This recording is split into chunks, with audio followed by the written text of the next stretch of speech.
Hi everyone, it's still your girl Dima Arts and Crafts, and today still on the history. Today I am in Ikem. From the history, I was told that they are related with Obolo, Agago people. So I'm here to find out how they are related with each other. So I will allow the elders to introduce themselves to us normal, so they take on them now. Then I will go into the whole discussion so that we know the details between them and the Obolo and how they are related. So follow me as I will be giving you in details from the elders. You know now. Okay, Namdumurumu. Na ekpodete na Olubani. Daruno. N'ihe m ji nọ n'ubunu nta bụ ne ma akụkọ na-akọ n'ụmụ ga m si jegere na ndị Obolo. N'ihe anyị na-eme bụ ịkọwata maka anyị si jegere n'onwe onye dara n'elu. No hali nwere ka anyị si jegere. Eke mụ jeche n'Obolo na-akọwa m na ndị Obolo shi. Na ndị Obolo na ndị Ikem shi. Ndị asị ka mụ bịa bunu nta anyị kọwata manụ ndị na-ekiri anyị ga-esi shige n'ebe m nọ n'ubunu nta. Na onye ọdịga akọwa ndị na-ekiri anyị ihe ji mara na ọ ga anyị si ebido. Na ịkọwa mana anyị ihe ji mara.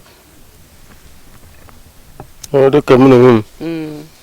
Ha ga na ihe ji mara gị mbe ha. Aha m Dennis Ogbodo. Dennis Ogbodo. Ezudo ma eji mara na cabinet. Ezudo. Yes. Ezudo bụ aha echichi m chiri na be igwe cabinet. So ngwaja eji mara m bụ Innocent Odo ya bụ ha m. Ma bụ mgbe enu n'ụlọ n'Obolo na Ikem ji jidogburu ọyọị ha ga-emego ha bido na mbụ ha ga-eme ahụ emenwe ha ụwa tewe nwanụ na ha iche mkpu n'Obolo onye Obolo ji ọgụgụ bụ onye ịcha na ha bụ onye Ikem na na-edube gị n'ime ụlọ ijabaruchi gị na-anọte wiki niile anọ ya m ga m ji mara Ikem na n'Obolo ji.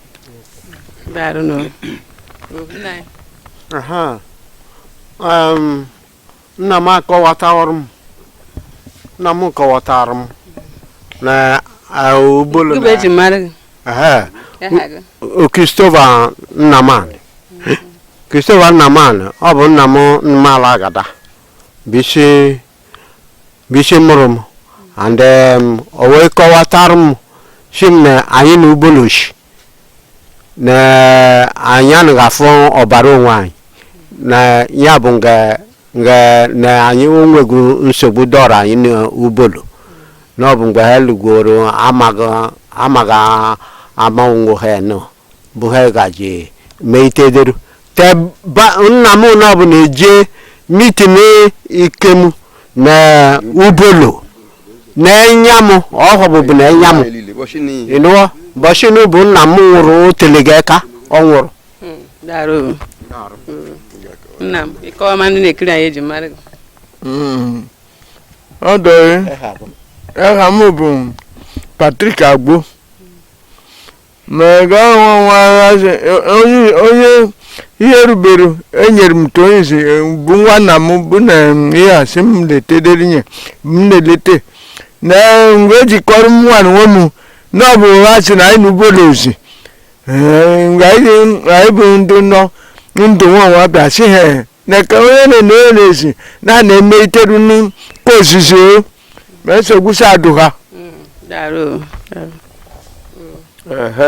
Ihe ememe onwe chọpụtara m bụ Banana Aba n'Obolo na Obolo na Ikem ji na ha ohule na-ebichi mmiri Obolo na Ikem ọkwa na anọ Obolo na Ikem ha ji ohule ya ebichi mmiri ha ji na nna na Obolo na Ikem anaghị ahụ ọbara anaghị enweta ọbara onwe ha ọkwa na anọ Obolo na Ikem anaghị enweta ọbara onwe ha.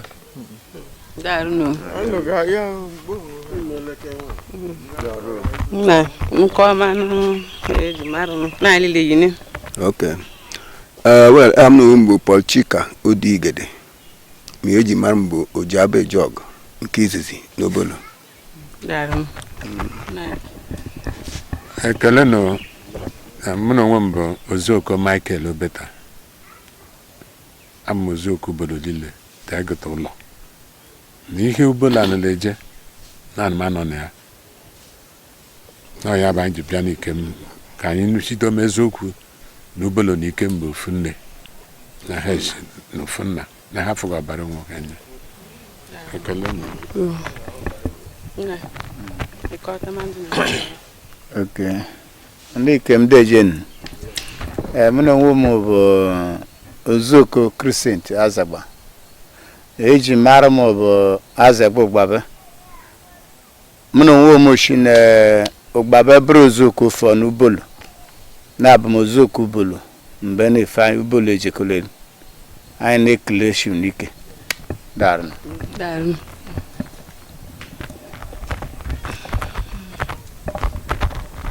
Gemu shijaju ga mgbe mbụ he ni mane hana anyị nombe na ne Obolo nombe Ikem nombe. Mbịa sị ka njukwa mba ese m nụkọ adome na ite ndị ga-amaga na enu mụ nu ka ya esote ji ama te mgbe nombe te ndị ọzọ ya mụta. Gede ge Obolo na unu jije shige ma akọ adomeleke ma anyị tadome. Unu kọ ama n'Obolo eze nọ n'embe. Ọ bụ anyị bisi na-akọwasị ndị Ubolo. Okay.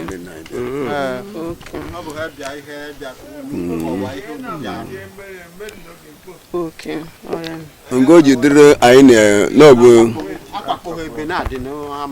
Ikem na Obolo shi na netenna. Ikem na Obolo shi na netenna. Te hamfu tembu eleleshi. Ya mena nga fita ọbara. Na mniege merinu. Ọbara geso ọbara anyị Obolo na Ikem ga-abụ ndị shi ekpo bụ ọtụtụ ndị nụ na anyị. Ma Obolo na Ikem nwere common boundary.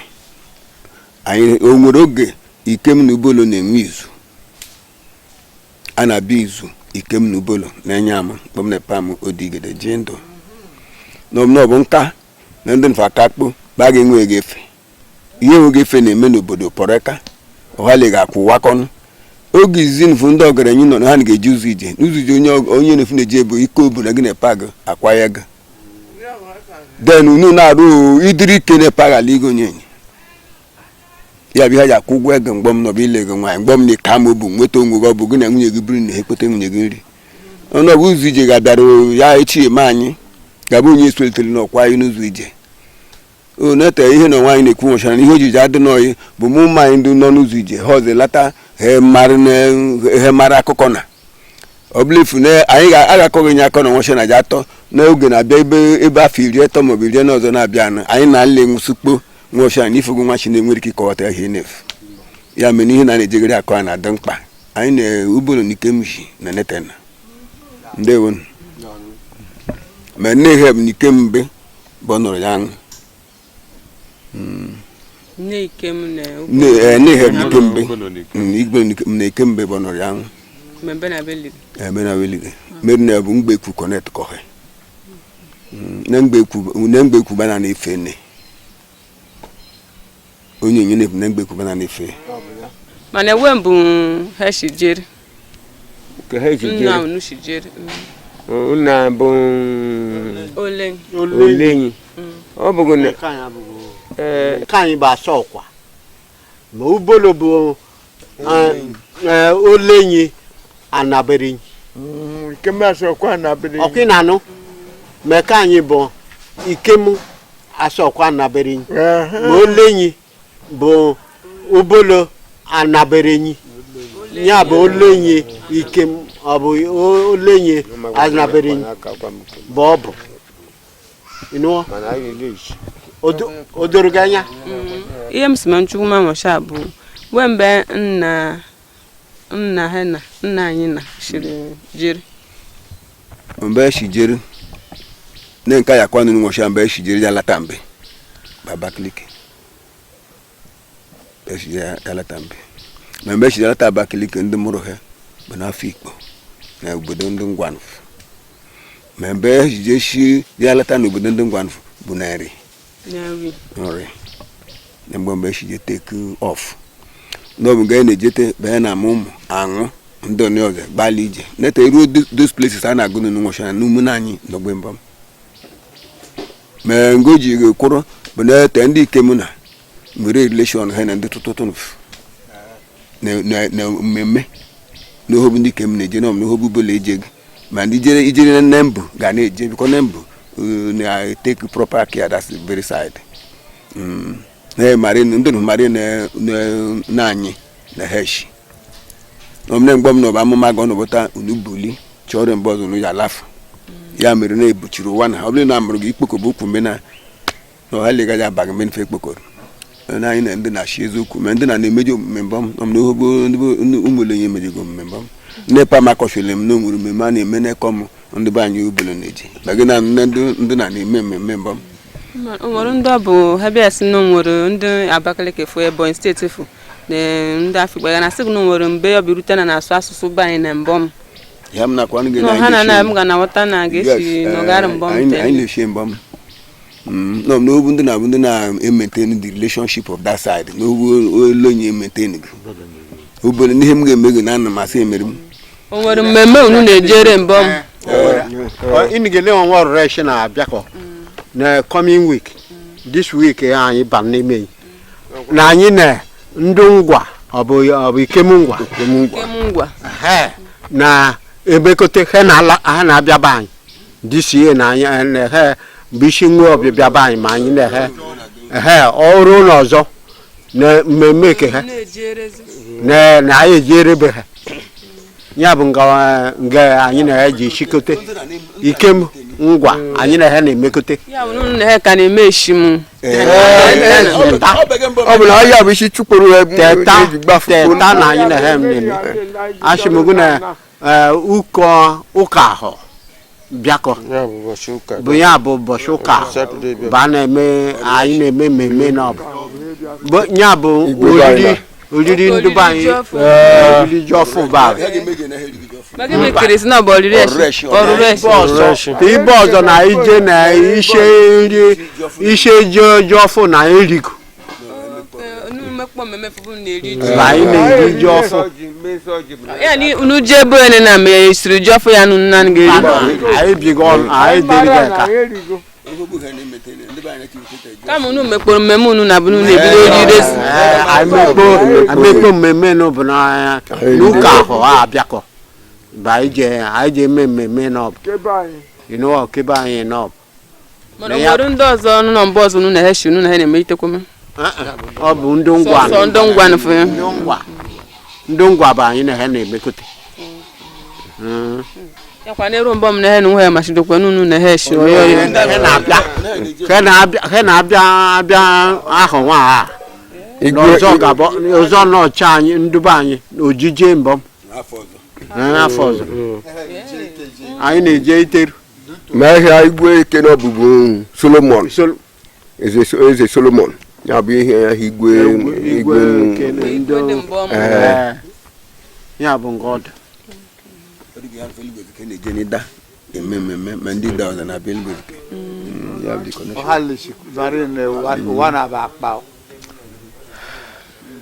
ihe m ga na-ajụ na unu gere ntị na-eso ọsọ ị ga-akwa anyị nwe ọsha na anyị akọwata gbuo nga anyị ji shigeri so deliti nnukwu nwe ọsha na bụ na nga anyị aga mara iri ọmụbọ mgbe nne ihe ọmụ na ọja ma esotere ya ọ bụ onye nneka kọnọsụ na ọ bụ mbedo ha na be nne ihe na ọja ọgwụ ihe kwa anyị na-ekwu na ji eme nweshi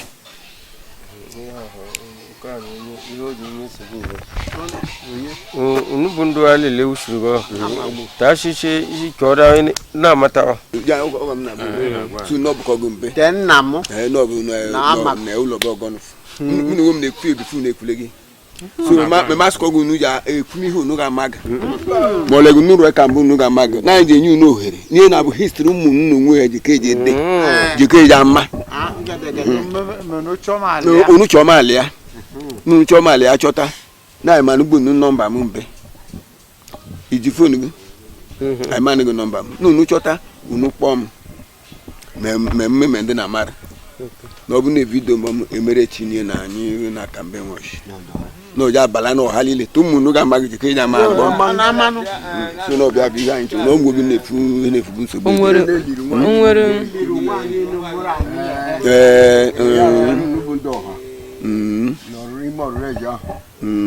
unu jumesa nume ma imara Aile jikunu kana zunu jimu kana azafshan. Aile jikunu afsha ibana zuna afshan. ya na mala gada na nwe dị na ndị ọ bụ bọsa reshim na eji yoz na gbagotekwa ndị mụrụ mụ ha si ma m njikwa m nụ mana mgbe m na-akọwanụ m na-akọwane obolo ikem ha mụfu na mbụ shi na eneten na baheshi ma nga eji bụrụ onye isi n'obi ha mfu bụ na ikem ya aswara ikem ha mụfu swara ikem ikem sọma mbụ sọma olenyi bụ nwanchi ha ya bụ onye nọpụtara ụba azụ n'ọbụ nga eji bụrụ ọgaranya mgbe eji ike ji gwụkwanụ ha eji jekonu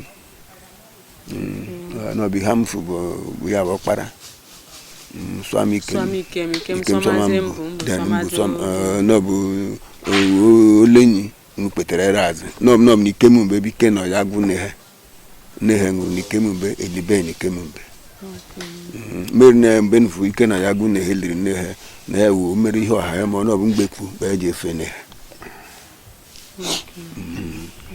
o nwere mmemme unu ha na-eme dịla ka asị gị mmemme akatakpa ma ọ bụ mmemme dị iche iche unu na ha na-emegbete ha n'unuchi ihe anyị na-ehe na-emegbute bụ na tem na onwe m naanị ekosa anyị na ndị na-agbawara egbe n'aka so na ọtụtụ n'ime anyị n'ogbe mmemme nke anyị na-abịa na onye gị na-adụ sọ na ikem na-abịa ome ndị be anyị ọzọ onye gị na-adụ sọ nke laka na onwe m na-aka mgbe papa onye na-akọ ji ọ na-emekpọrọ reshi ji ọ na-adachi pam ji nna m alagada ji na-abụ highest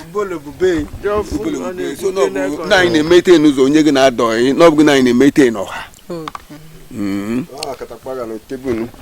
bọsị ụlọ akatakpa nke m na-eji iri ndị nọ na-eme esogbu na mitin n'ubolo ya leniga na iri bọsị ugwu nkwọ na-abịa anyị na-ebute afara na mbọ mehe ọzọ na anọ o mere m n'anya mgbe m bụ eshimu ha dị very n'ubolo na-eji eju egbo ahụ efi na maọbụ ya na onye ugboro enye ya nọrọ na na-enye ka efi ya bụ onye bịara anụ onye ugboro na-eve ala ma ị mara abịa mgbe m ka nke ndị na-ewele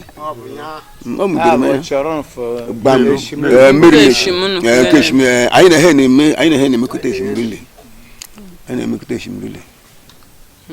Igbo niile zuru nwe ya akpa eweta ọjị na onye eri na agọ ya ndị Igbo anọla ka nwachi onye eri ha na-eweta ọjị n'igbo onye eri na agọ ya onye ekpe ekpere ọjị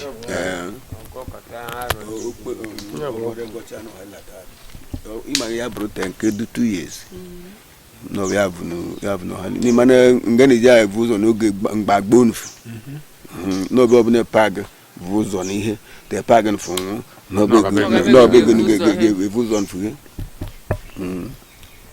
mgbe ndụrụ izizi bụ mgbe anyị jere Igbo culture na Etafawa Balewa Square, Lagos 1991 ya mgbe akọwara na mbe na-efu ndị Igbo nọ ma onye eri nọmbọ nọ ya ga-agọ ọjị ana m na onwe m nwere mgbe m nọrọ m mere ha gị na Nsụka ọ bụ ndị ọchịma onye ọchịma bekere ha na ọbịa bụ onye isi Nsụka ndị m na ya nọ mgbe m na-agwa m ya yes na mgbe onye isi Nsụka ndị ọchịma jedobere bụ onugbu ndube Nsụka Sadu Idekarmona na onye ọchịma anyị na ọchịma enweghị akụkọ ishim nke abịa maka onye isi na ọba Abakaliki ebe anyị soro ya abịa na anyị abụghị ndị Nsụka abụọ na m na-ekere anya chi na Nsụka ekere anyị ekejachi na Nsụka na anyị shighị Nsụka na-ekere anyị ekejachi na Nsụka dị afọ na ndị ọchịma abụghị onye isi anyị ihe na-eme m gwara ihe bọsọ m n'Enugu ọnụ ga-akwụ m n'ọnụ